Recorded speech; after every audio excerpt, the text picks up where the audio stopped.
Good morning. I am in Osaka in Japan. I've been road tripping around Japan for the last, well, not road tripping, bullet training around Japan for the last week and a half. And I was not prepared on this trip to be grappling with a new song and album announcement from Lana Del Rey. Now, if you're new to my channel, my name is Zach. I'm a journalist by trade, Swiftie by choice. I make a lot of pop culture content about my number one queen, who's Taylor Swift, but my number two queen, the real kind of like steerer of my interior landscape and the dictator of my emotional world is Lana Del Rey. And, Lana Del Rey kind of fills in the gaps for me that Taylor kind of can't really touch. A very kind of literary sense of poeticism in her lyrics, and also a very like dark, atmospheric world making that is super kind of adventurous and avant-garde. Obviously, Taylor is mass commercial appeal, huge big pop star. I love that. But Lana just scratches a different itch for me. So I have been listening to Norman fucking Rockwell. I've been listening to Chemtrails. I've been listening to Blue Banisters as I've been on these bullet trains looking out the window, watching cute boys on the train, because as you know, Lana makes good music to watch boys to. And I am so excited for this new era. Now, I wanted to talk a little bit about like my feelings on the last couple of albums that she's done to kind of give some context on where I'm at with her right now. So Norman fucking Rockwell obviously shot heard around the world, the legend, the moment. Like, we know that that is literally one of the best albums of the 2010s. Like, hands down, the perfect closer to ending that decade, harbinger of things to come in 2020. And following that was Chemtrails, which I thought was a really interesting album. It was really getting at some kind of ideas she didn't fully flesh out about like the Midwest and different parts of America, because Lana Del Rey is truly an American songwriter, right? Like, she's chronicling the life and times of the American people, and also, contemporary America. She's responding to it in her work as she goes on and makes more stuff. It is truly remarkable how astute her cultural critiques are and how she delivers them in such an interesting, casual, cavalier kind of way, and sometimes it comes across as a little like awkward or cringe. But when it hits, it really hits. And a great example of this is the song The Greatest from Norman fucking Rockwell. Like, that song really describes the kind of like late stage cultural decline that we were in 2019, how art just seemed really boring and everything seemed very like catastrophic. And what happened, the pandemic and the fires, like the world started to rage and dissolve after Lana released that song. So she is kind of like a vibe oracle. She picks up on the different emotional frequencies that are permeating through society and transmutes them to us in these beautiful, luscious arrangements. So Chemtrails was a little bit too short for my liking. Also, it didn't go like as deep as I would have wanted it to go into the concept that she had kind of like laid us up for. Just as a sidebar, I am in my Airbnb and the wall is literally crazy and the pillows are the same. And I have to be staying in bed for this because it's like first thing in the morning and I need to be like cozy, comfortable, living my life for the song. So here I am. Now, Blue Banisters. Blue Banisters, to me, was not a hit. There are some great songs on Blue Banisters. There's Living Legend, there's Black Bathing Suit, there's Sweet Carolina. There are a lot of interesting tunes and numbers on there, but, Dealer actually was very interesting too, an experiment that I enjoyed. But, she also has a tendency as an artist to pull from her unreleased songs, like her back catalog, and put those on new albums. Chemtrails and Blue Banisters both had like a smidge too much of that for my taste.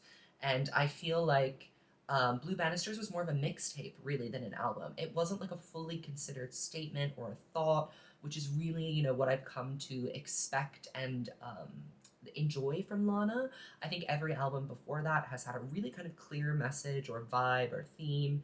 So what am I looking for going forward? I want this new album to be, I'm kind of thinking of it in my head as a cross between Ultraviolence and Norman fucking Rockwell. So I want maybe like a little bit darker, grittier, live instruments, maybe even like honeymoon orchestral kind of vibe. I could do that.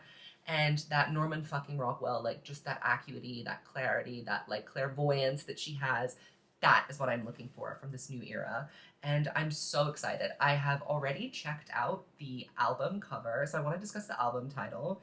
Did you know that there's a tunnel under Ocean Blvd? I can't stress to you what a good fucking album title that is. It's so good. It's so good for so many reasons. First of all, because it does that classic Lana thing that she does a lot when she's, starting to write a song or introducing a new era. She brings you into the story in a very conversational way. Like, there's not a lot of way of, backstory. There's not a lot of foregrounding. Like, you are just in it. You are in the moment with her. And did you know there's a tunnel under Ocean Boulevard? It gets at so many, like, key hallmarks in the Lana Del Rey cinematic universe. We focused a lot on California and LA. Much like my favorite writers, Joan Didion and Eve Babbitt, she is absolutely our like modern contemporary version of them, a true Californian it girl who understands both the kind of like very dark and brutal side of the environmental landscape of California, because it's so dry, things die in the desert, etc., etc., etc. But she also is attracted and drawn to the glamour, as both Joan Didion and Eve Babbitt were. There are fabulous parties to be had. There are gorgeous homes to visit. There is some interesting art going on. Lana is like our tour guide through like the true essence of California and how it has like developed over the years. Like, she is interested in a California that considers all of its components, not just artifice, not just Instagram, not just like influencer, not just making everything sound beautiful and glamorous. Like, LA is kind of a fucked up place. It's not a very nice place to be anymore. California in general is like dissolving and melting in front of our eyes. So I think that this is a good sign to me that this is the title of the album. I love the visuals. I love the different vinyls. I'm trying to pick my favorite one. I think my favorite one is probably the one where she's like this, the red version. And let's zoom in and see who the production is. So Mike Hermosa, amazing, love to see it. Jack Antonoff, Drew Erickson, Zach Dawes, songs featuring John Batiste, Bleachers. I hate to hear Jack Antonoff singing. He is a behind-the-scenes man. He should really just stay behind the mixing board and never make appearances otherwise. Father John Misty, classic, that's going to be amazing. Judas Smith, Tommy Genesis, and Simil?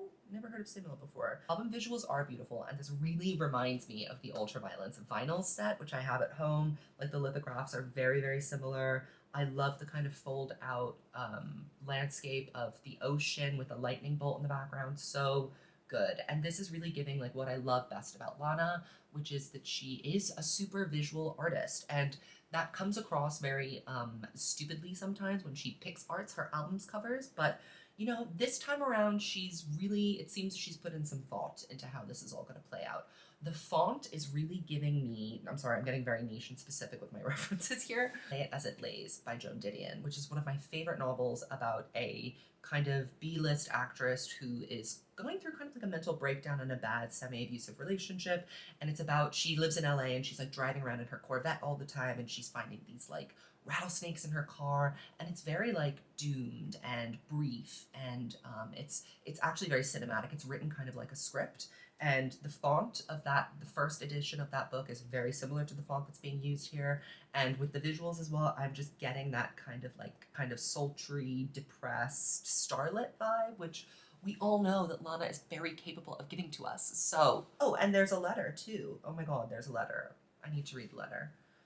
It's in the same font as the Question for the Culture letter, which I am obsessed with. That is performance art. Okay. What can I say? I'm so grateful to be present and feeling effervescent today. Lana, doing the most, as always.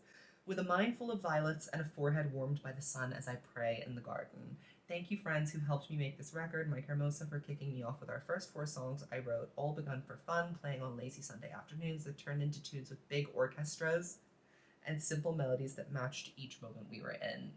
Wonderful. No notes. Skip forward because there's not much to this. And of course for Jack for sitting down now and then to write effortless ballads that seemed to come out fully intact as though they were always there. I love to hear from her. Her public addresses are so few and far between.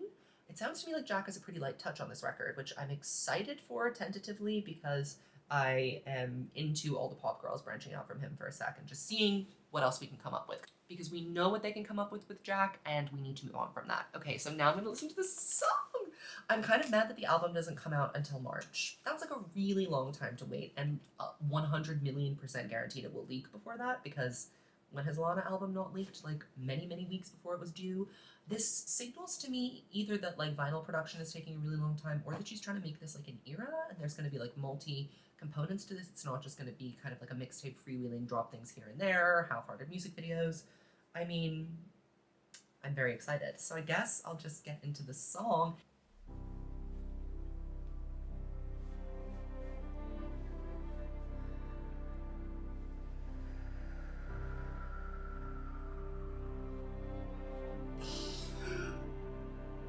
one breath and I'm gagged.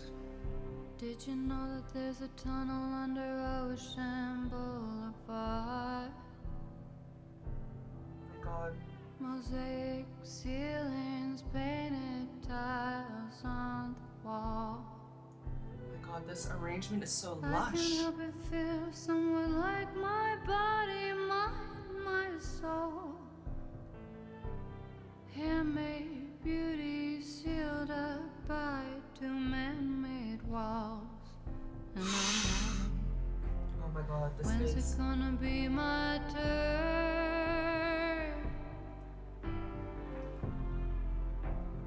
When's it gonna be my turn? I can't with this. Open me up, tell me you like it. Fuck me to death, love me until I love myself. Oh, There's Lana. a tunnel under Ocean Boulevard. I love this. There's a tunnel under Ocean Boulevard. Kind of sounds like Let Me Love You Like a Woman a little bit. There's a girl who sings Hotel California. Of course, we got an Eagles reference here. Because she loves the notes of sounds like flutter. Ooh, beautiful. It's because she's in a world preserved. Only a few have found the door. Okay, pause.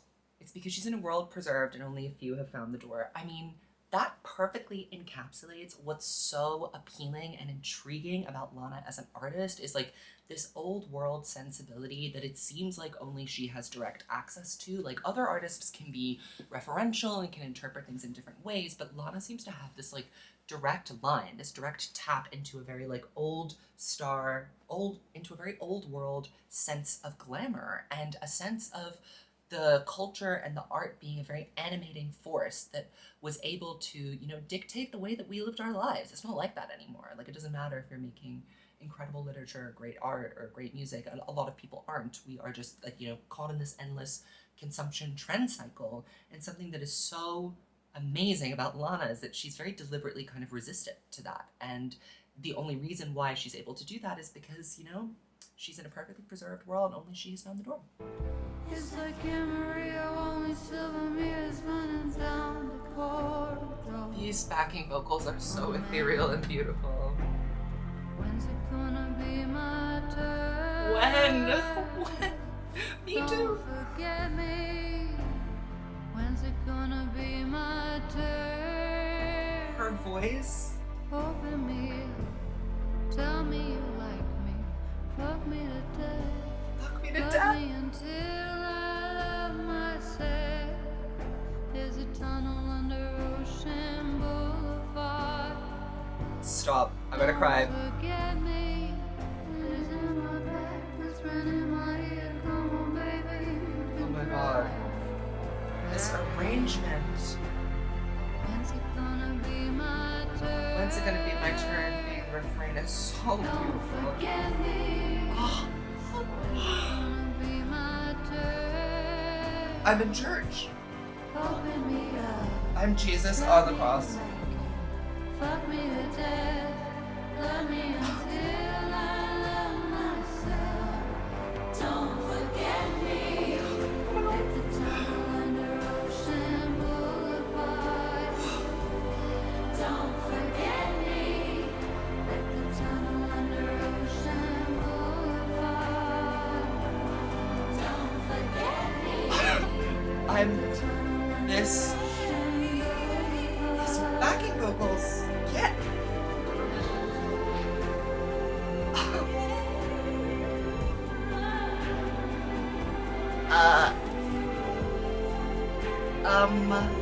Excuse me? Excuse me?